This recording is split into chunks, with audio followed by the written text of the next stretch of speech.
Hello everybody, thank you for joining me again for another video.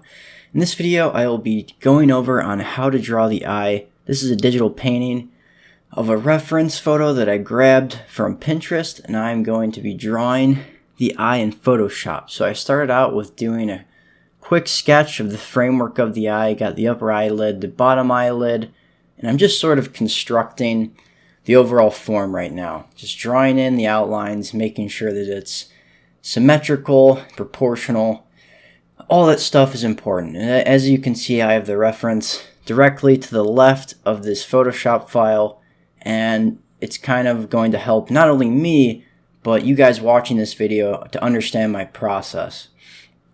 Now, on this one, I actually did the rough construction and then I lowered down the opacity, and now I'm going over it again with more precise line work to sort of define those shapes that were once there. So this second layer is more defined lines going over that rough line work that I had, and as you can see, it's more of a line drawing right now. I'm adding in more details, and now I am going to be adding in the overall values and grayscale of the painting. So I paint in the values of the eye socket, the actual eye, and make sure that I'm sampling the correct tones and that I'm getting the overall depth of the form that I'm drawing. Now, I'm actually using a hard brush to paint all this. I wish I would have known to use a hard brush basically when I first learned Photoshop 4 years ago.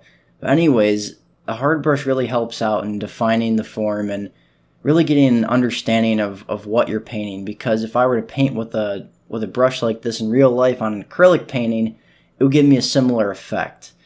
For those of you that are starting off in Photoshop that have been using the airbrush a lot, I recommend you to step away from that and really try to explore some of your hard brushes, because they're going to give you a better understanding on how a lot of these tools work.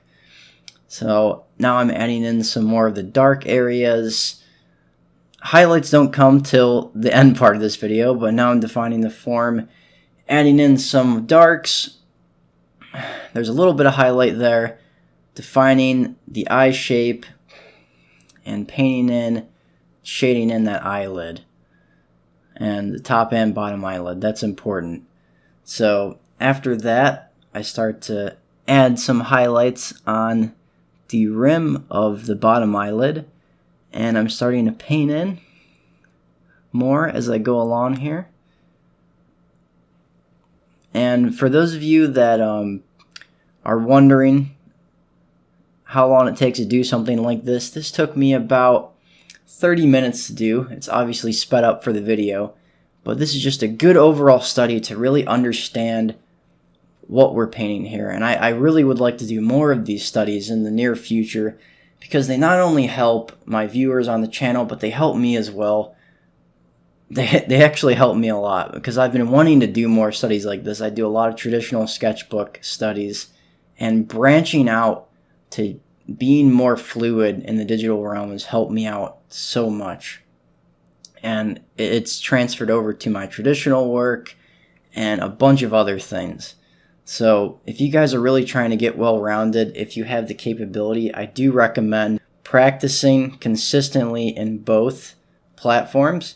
And that not only will give you a good grasp on things and how the software works, it will make your traditional art better as well. And at last, I'm starting to finally add in those highlights, as you can see, right in the tear duct and on the iris and right underneath the eye.